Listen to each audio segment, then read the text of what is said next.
It's tempting to imagine elite athletes powering through on muscle and grit alone.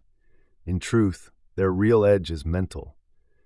At the top level, success comes from knowing exactly what to think and when to get the best from body and mind. Top performers read situations, adapt instantly, and choose the right mental tool for the moment. In a soccer final, that might mean steadying the mind before a decisive penalty. In a marathon, it could be breaking the distance into manageable chunks when fatigue hits. The same applies off the field, whether you're in a high-stakes job interview, leading a demanding project, or navigating a day when everything seems to go wrong. These skills aren't innate. They're learned, refined, and practiced until they become instinctive. The good news is you can develop them too, without years of trial and error.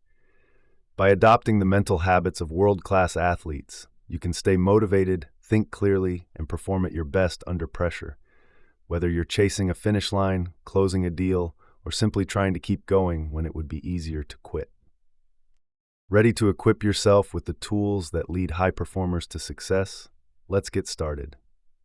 In sport and in life, things are rarely inherently good or bad. It's how we interpret them that's key. Our perspective shapes our emotions and ultimately our performance. As Shakespeare's Hamlet famously puts it, there is nothing either good or bad, but thinking makes it so. Imagine your friend offers you a slice of cake. If it's your birthday, you'll see it as a thoughtful gesture and feel warmth and appreciation. If you're trying to eat more healthily, though, you might think they're deliberately disregarding your goals and feel irritation instead.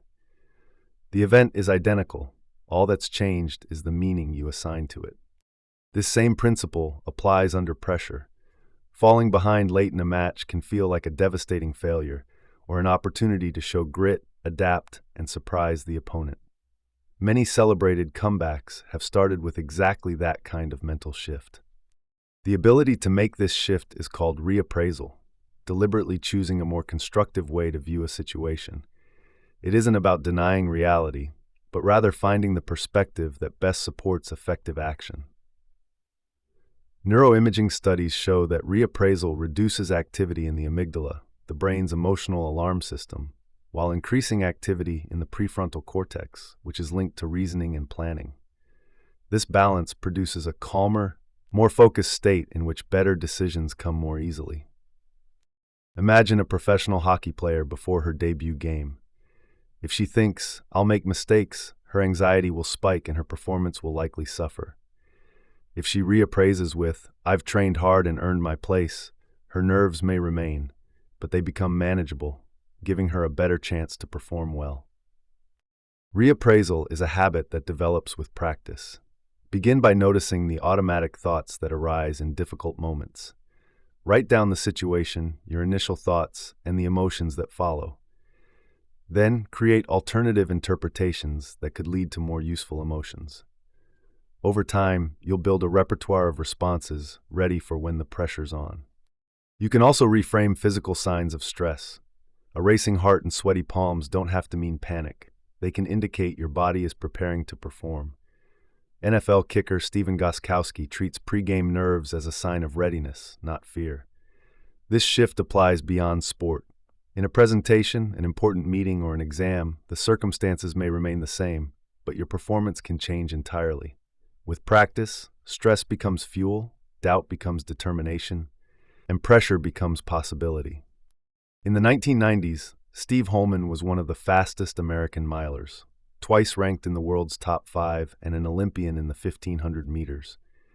His life was defined by training and racing, until injury forced a rethink. In 2000, a stress fracture kept him out of the Sydney Olympics. At 31, he gave himself one more year to compete, but another fracture ended that plan. What followed was what he calls his wilderness phase. With no clear purpose, he slept late, ate donuts, and even failed to land a job at Barnes & Noble, despite his Olympic credentials. The turning point came when he leaned on a core strength, being a good student. He applied to Wharton for an MBA, even without a business background. It wasn't a clear path to his future role at Vanguard, where he now leads a 55-person team managing $30 billion, but it was the next step, and that was enough. The lesson here is clear. You don't have to see the final destination before moving forward. Long-term goals are reached through smaller, deliberate milestones. The first step is knowing your strengths. Sport develops qualities like perseverance, focus, and teamwork. Strengths profiling, a technique used with athletes and even homeless youth, helps you identify these traits by looking back at times you've succeeded. The aim is to use those skills in new contexts, just as Holman transferred his discipline and leadership from track to business. From there, you can map a route forward with a 5-step career planning strategy. Draw a timeline from your past into your future. Mark key moments, victories, setbacks, turning points. Then look at your present. List the main areas of your life, such as work, family, and health.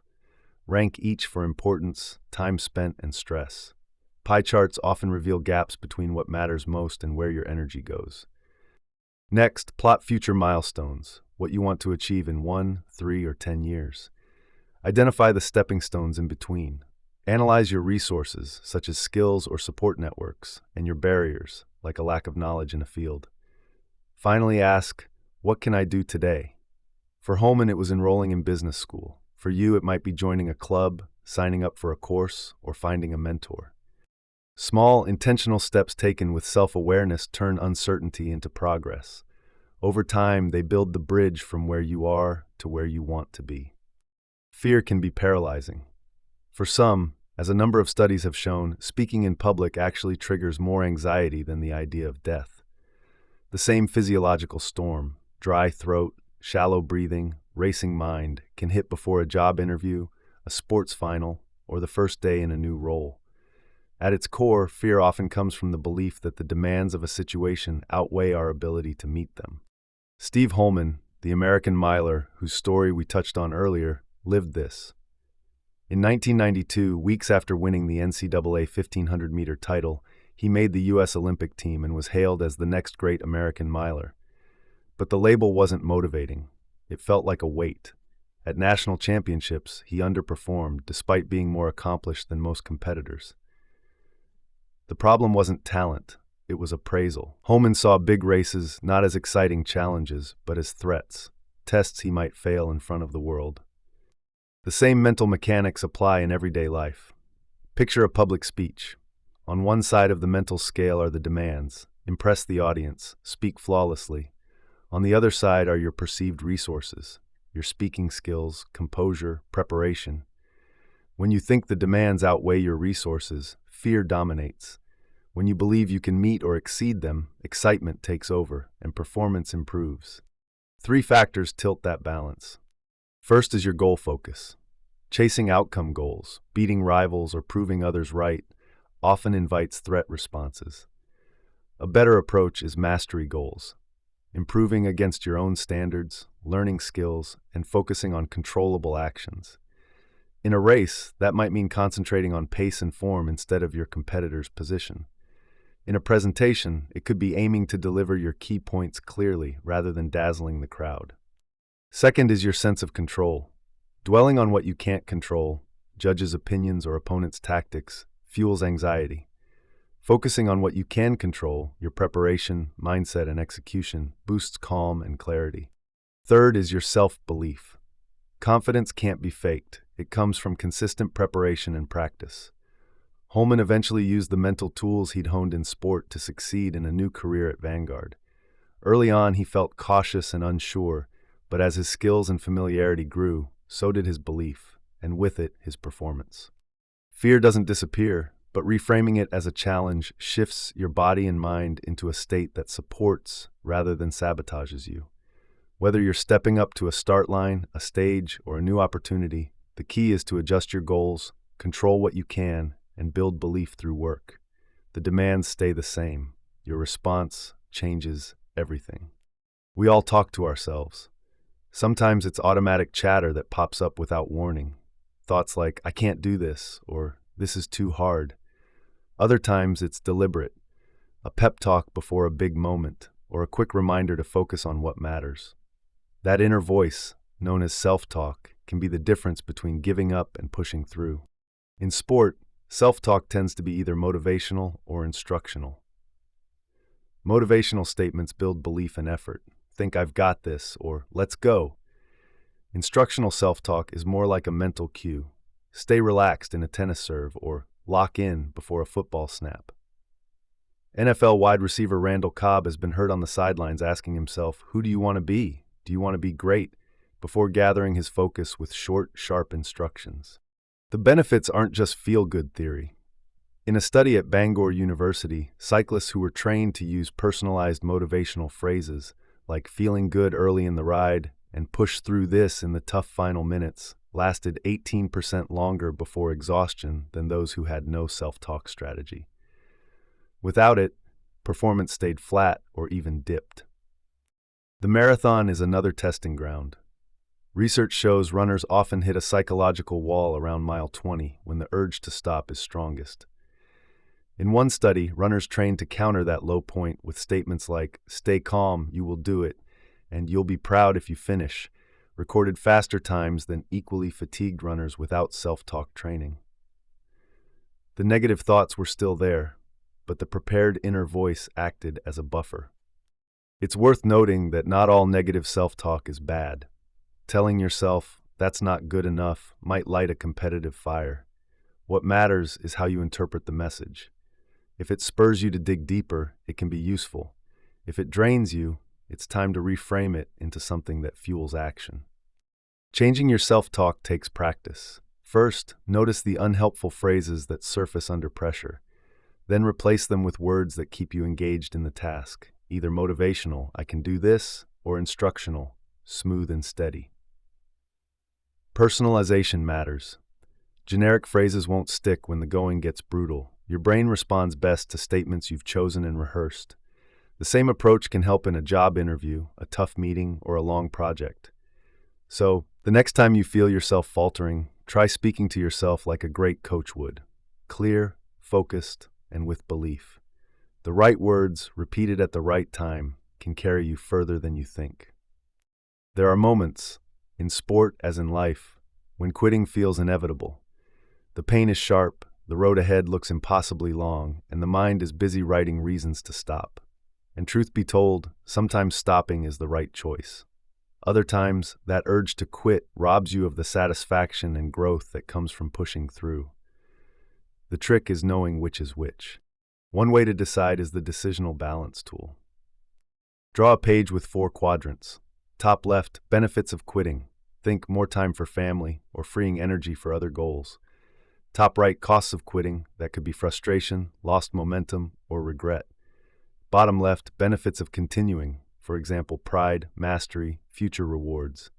Bottom right, costs of continuing. Maybe it's the risk to your health, stress, or neglecting other priorities. When you see all sides, the choice becomes clearer. Olympic skier Kickin Randall used this process when she put cancer treatment ahead of running the 2018 New York City Marathon. The same method can stop you chasing an unreachable goal or strengthen your resolve to see a tough but achievable one through. Resilience plays a big part here. It's not a fixed trait, but a set of skills you develop. Chunking time into manageable pieces, focusing on what you can control, adjusting goals when needed, and maintaining helpful self-talk. These tools keep you moving when most people stop.